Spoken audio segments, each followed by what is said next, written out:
মানে দাবি আদায়ের সরকার হয়ে গেছে অনেকটা। এই কিছু কাজ করে মানে মাঝে আতঙ্ক হয়ে যায়। 50 টাকা টিকিট 100 টাকা টিকিট বেশি হলেও করে, ব্ল্যাকের টিকিট নিয়েও টেনে যায়। অনেক কষ্ট হয়েছে, অনেক ঝামেলা হয়েছে। এটা খারাপ হয়েছে, জনগণেরও কষ্ট দিয়েছে।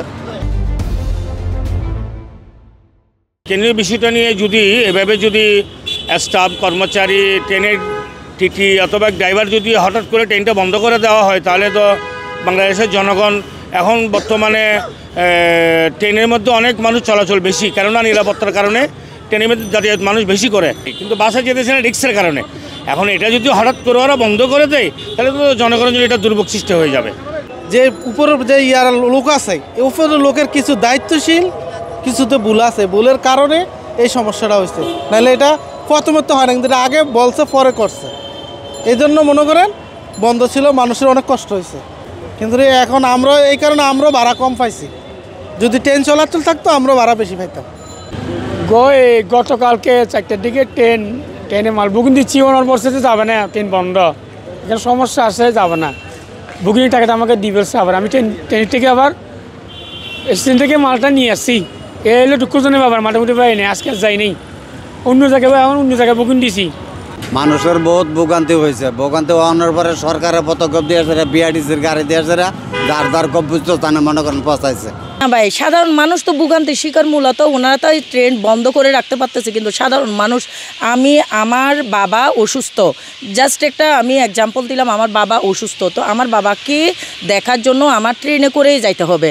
সেই ক্ষেত্রে আমি দেখলাম আমার বাবা অসুস্থ, এবং অনেক সময় একটু পরে আমি শুনলাম আমার বাবা ঘণ্টাখানেক পরে বা একদিন পরে শুনলাম আমার বাবা মারাই গেছে। তাইলে ভোগান্তি কার? একটা সাময়িক মানুষেরই ভোগান্তি, সাধারণ মানুষের ভোগান্তি।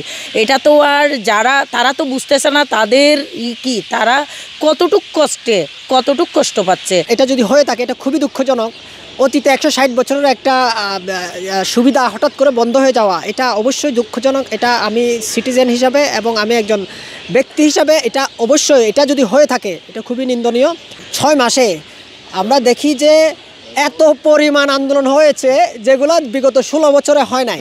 ঠিক আছে, দাবির কোনো শেষ নাই, কিন্তু এই ক্ষেত্রেও আমাদেরকে জনগণকে একটু বুঝতে হবে সরকারের ক্যাপাবিলিটি কি, সরকারের এখন রিসোর্সেস কি আছে, সরকারের সামনের মানে সক্ষমতা অনুযায়ী আমাকে দাবিটা করতে হবে। বিদেশে থাকি, দুবাইতে। আমি more than 45 years in out of Bangladesh রেলওয়ের সম্বন্ধে আমার যদিও বা সেরকম আইডিয়া না থাকলেও, তবে আমি একজন বাংলাদেশের নাগরিক হিসেবে আমি এই জিনিসটাকে সাপোর্ট করলাম না।